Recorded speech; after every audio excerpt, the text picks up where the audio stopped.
Hi, I'm Zanny from Real Story, and today I'm sitting down with Corrie McLeod, CEO of Hello Espresso and publisher of Innovation Oz. Hi Corrie. Hi Zanny. Every great story has a setup, a challenge and a resolution. In the tech industry, what are the key components to a great story? I think in our sector there's obviously lots of detail and technology, and people who are close to it and passionate about it have a tendency to want to dive into the detail and work backwards. So a lot of our work is really about trying to help people tell the big picture and then colour in the detail as part of the storytelling.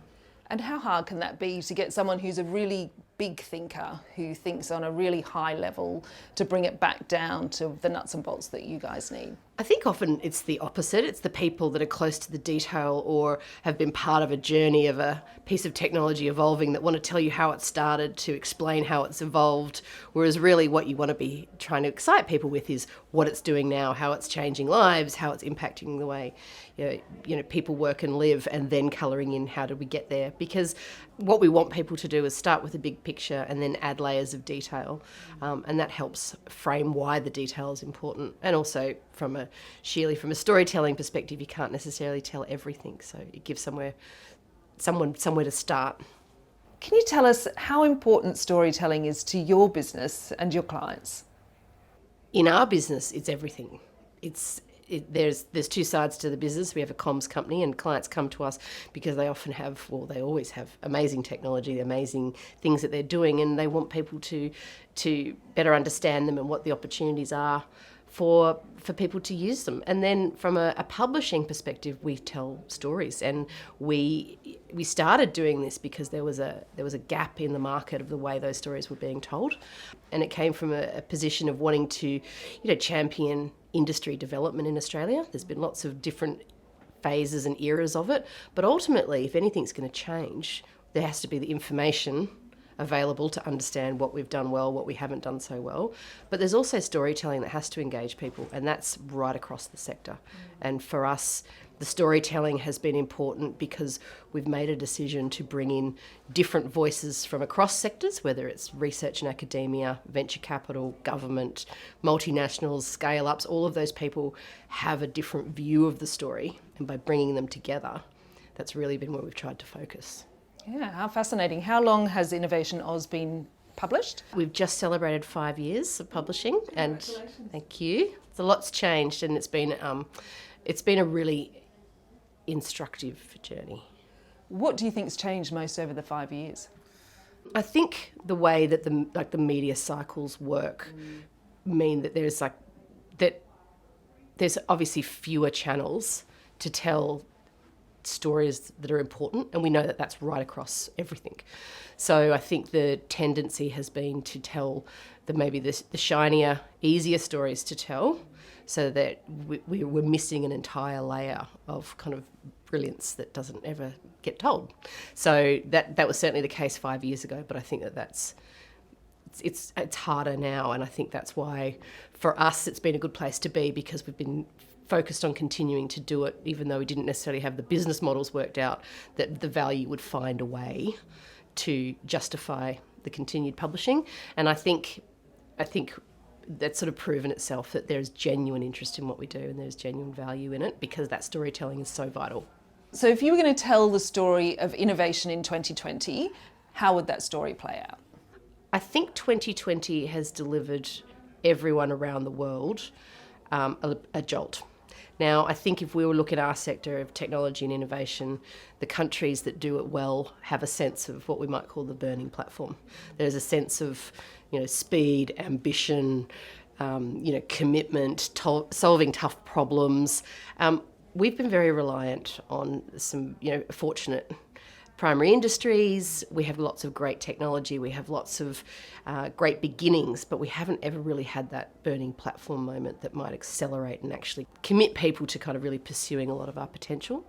And I think that 2020 is the year where that has provided the impetus for people to look at innovation through a new lens.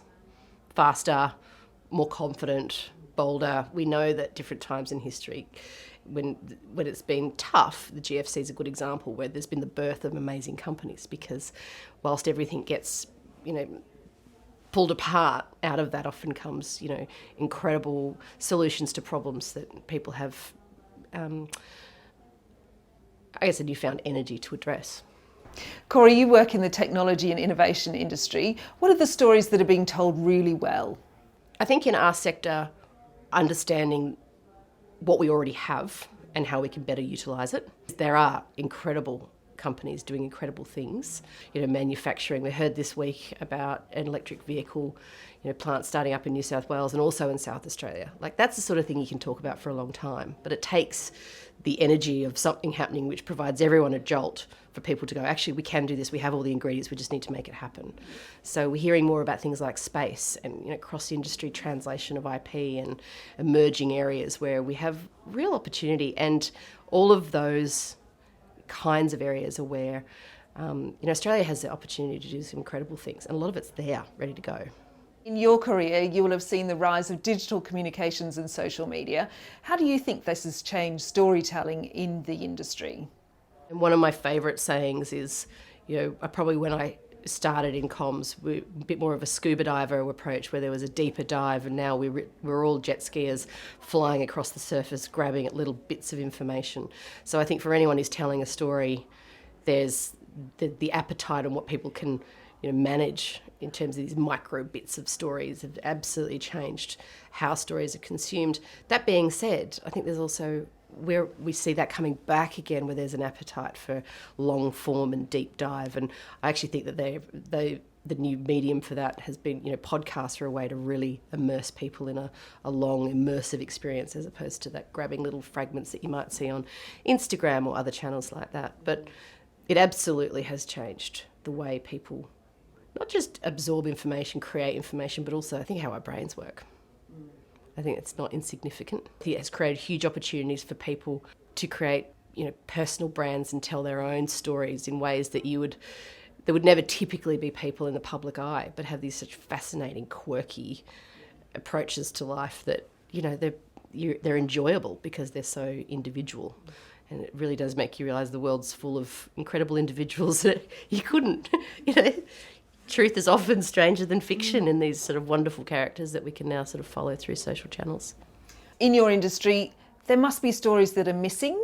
What do you think are the opportunities for people to find a voice? Just by the sheer nature of kind of the media landscape generally, it means it's easier to grab onto the couple of stories that can quickly package all those things we talked about before, ambition, growth, drive. I mean, there's probably a handful of what we'd call unicorns, Australian unicorns, which can be nicely packaged up, that we talk about when we talk about our sector. It's the sort of default way of talking about our potential and our success. But I think that there's layers underneath that of incredible, diversity in tech and innovation. And that's actually one of the most frustrating things as part of my job is when we started, people were like, what are you going to write about? And we could hire that many people. There are that many stories of incredible things happening that, what you can't do is frustrating because they're everywhere. The stories that are told have to be told by people who are good at telling them. And, whether we're talking journalism or through multimedia channels in various forms, and that it takes resources. And I think given the way that our world has changed, particularly since the introduction of things like Google and Facebook, and where you've started to get really data-driven decisions being made around what stories are good and why, because they've actually produced a financial outcome or a lead or a contact or a business angle. It means that the stories get focused around things that have a direct business outcome, and that will just automatically morph the stories that get told and how they get told. I don't think it's going to be like that forever. I think there will be a change. I think that these things have a way of moving through cycles, but I think we're probably towards the poorer end of a cycle. If we were to read or look at the stories told around us today, it is not great.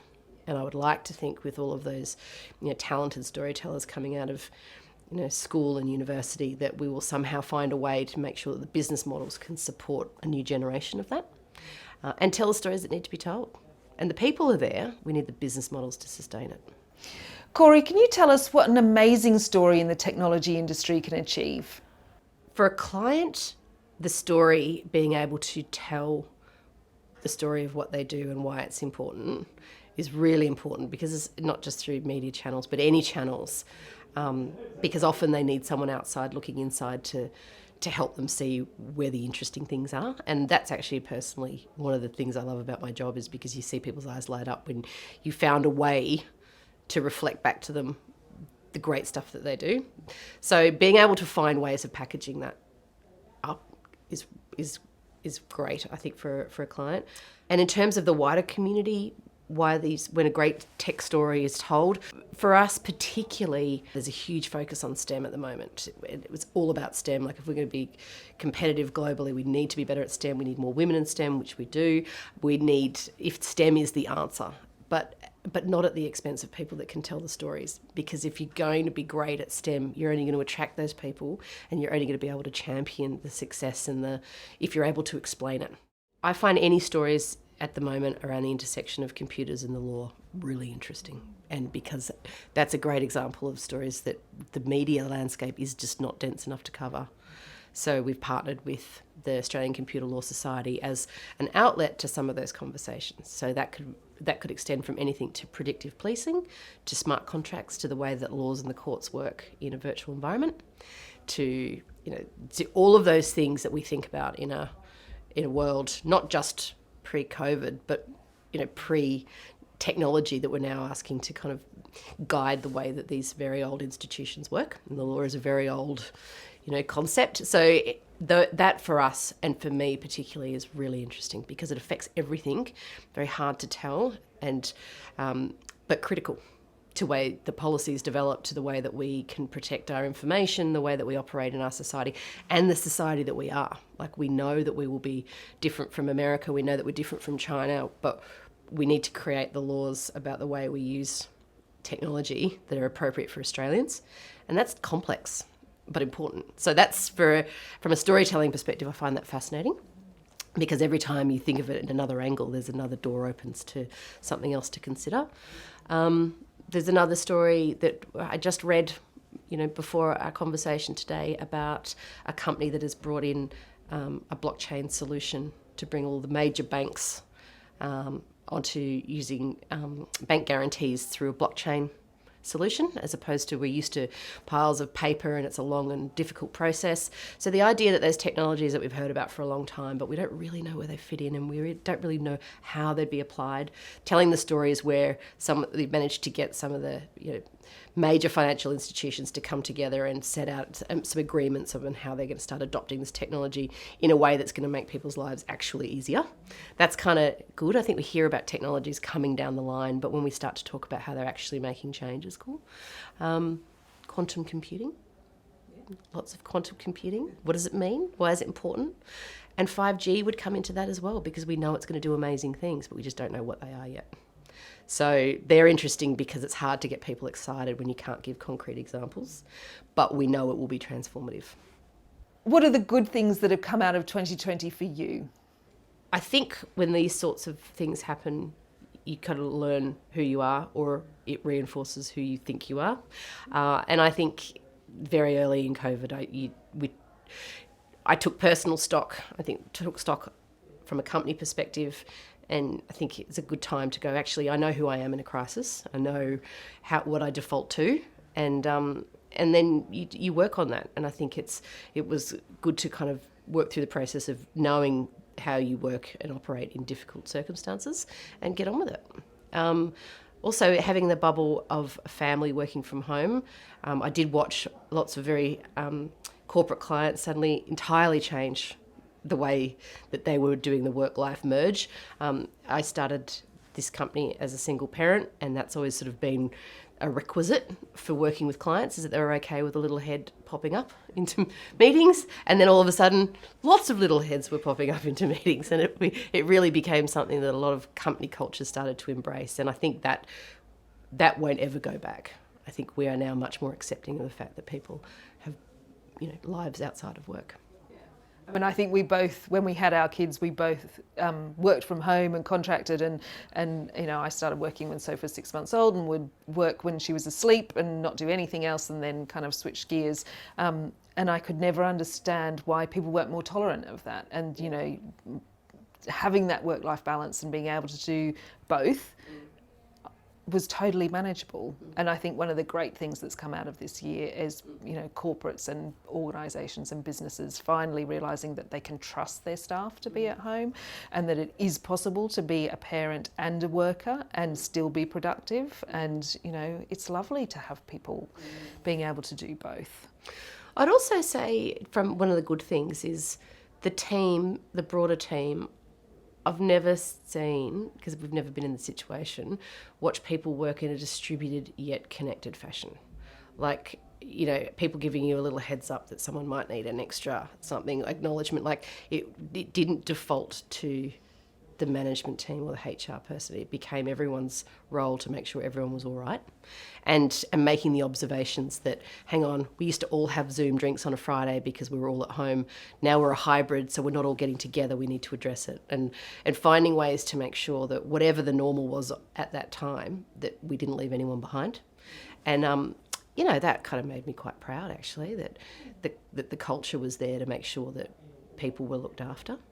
How do you find good stories out of your clients?